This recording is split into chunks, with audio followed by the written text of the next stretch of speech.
Good morning, family of God. I want to wish you all a happy, fresh new week. And I'm glad that we are about to begin our week with the Word of God.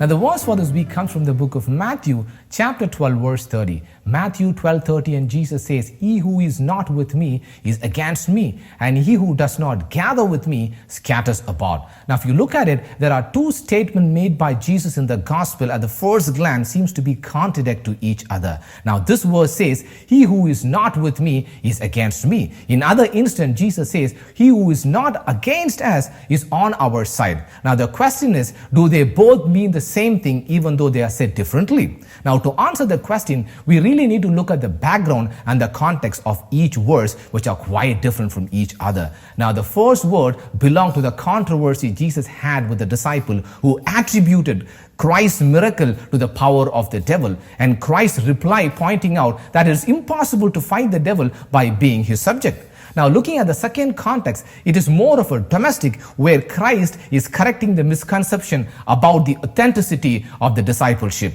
Now, if you apply both these settings into the current setting of our church, I would say the first is talking about the identity and also the internal consistency among the members.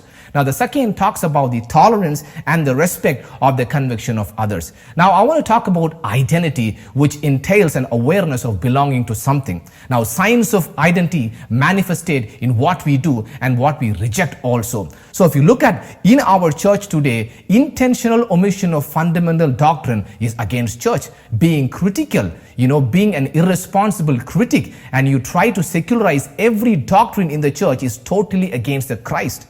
This is not gathering, but this is scattering about. Jesus said, you cannot serve two masters.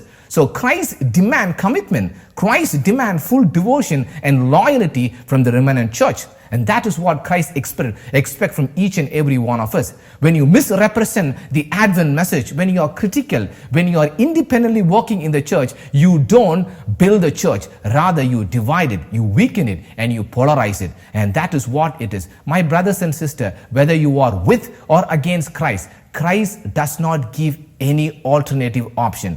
Yes, it is true that we cannot expect uniformity in the church, but we can have unity in diversity, unity in fundamental and diversity in circumstantial. And as you begin this week, my brothers and sisters, pray to God that you will always be on side of Jesus so that you can have that unity and build the church of God. May God bless you, and may you all have a wonderful week. This is Nelson Thanaraj from Weekly Bread Ministries.